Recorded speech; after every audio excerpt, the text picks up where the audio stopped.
प्रथम वंशावली अध्याय 19। एथि उतारे अमन संतान गणर राजा नाहस मरन्ते ताहार पुत्र ताहार पदरे राजा हैला। तहिरे दाऊद कहिले मु नाहसर पुत्र हानुन प्रति दया प्रकाश करिबि, कारण ताहार पिता मो प्रति दया प्रकाश करिथिला। तेणु दाऊद ताहाकु पितृशोकरु सांत्वना करिया निमंते दूत मानकु पठाइले। तहु दाऊदंकर दास माने हानुन को सांत्वना करिया निमंते अमन संतान गणर देशरे ताहा निकटरे उपस्थित हेले। मात्र अमन संतान गणर अधिपति माने हानुन को कहिले, दाऊद आपणक निकटकू सांत्वनाकारी मानकु पठाई अछि बोली से जे आपणक पितार संभ्रम करुअछि, एहा कोन आपण विचार करंती? ताहार दास माने कोन देश अनुसंधान करियाकू ओ नाश करियाकू ओ तहिरे भ्रमण करियाकू आपणक कतिके आसी नाहंती? तहिरे हानुन दाऊदंकर दास मानकु धरी सेमानकु क्षोर कला ओ सेमानक पिचापाक वस्त्र मझिरु काटी पकाई सेमानकु विदाय करिदेला। एथिरे सेही लोकमानक प्रति जे प्रकार व्यवहार करागला ताहा केही जाई दाऊदंकु जणाते से सेमानकु भेटिया पई लोक पठाइले, कारण सेमाने अतिशय लज्जित थिले। पुणी राजा कहिले, तुममानक दाढ़ी बढ़िया पर्यंत जिरीहोरे थाओ, तही उतारे फेरिआस। एथिरे अमन संतान गण आपणा मानकु दाऊदंक सम्मुखरे दुर्गंध स्वरूप करिथिबार देखन्ते हानुन ओ अमन संतान गण मिसपटेमिया ओ अराम माखा ओ सोबारू रथ ओ अश्वारोही मानकु वेतन देई आनिया पई 1,000 तालंत रूपा पठाइले।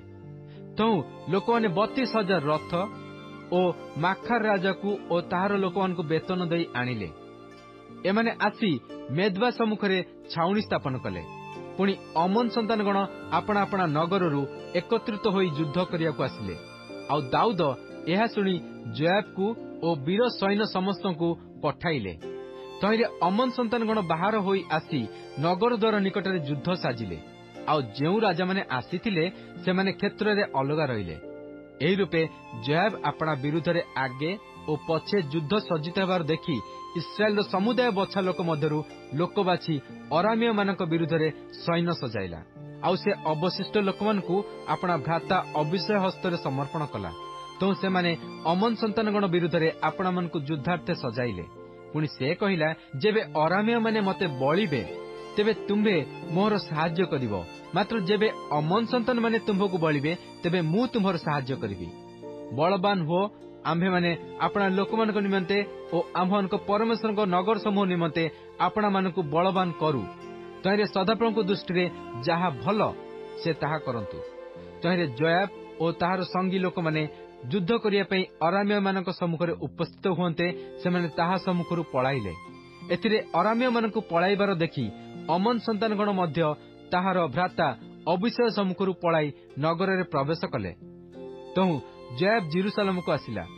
ए उतारे अरामीय माने इस्राएल सम्मुखरे आपणा मानकू परास्त देखि दूत पठाई नदी सेपारिस्थ अरामीय मानकू बाहर करी आनिले। हदरेसरर सेनापति सोफक सेमानकर अग्रणी थिला। तहु दाऊद एहा ज्ञात कर जानते से समुदाय इस्राएल को एकत्र करी जर्दन पार हेले। आउ सेमानक निकटरे उपस्थित होई सेमानक विरुद्धरे युद्ध सजाइले।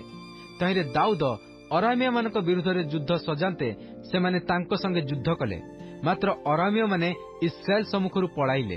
पुणी दाऊद अरामीय मानकर 7,000 रथारूढ़ ओ 40,000 पदातिक सैन्य बध कले ओ सेनापति सोफक को बध कले। आउ हदरेसर दास माने इस्राएल सम्मुखरे आपणा मानकू परास्त देखि दाऊदंक संगे संधि करी तांकर दास हेले। पुणी अरामीय माने अमन संतान गणर सहाय्य करियाकू आउ समत हेले नाही।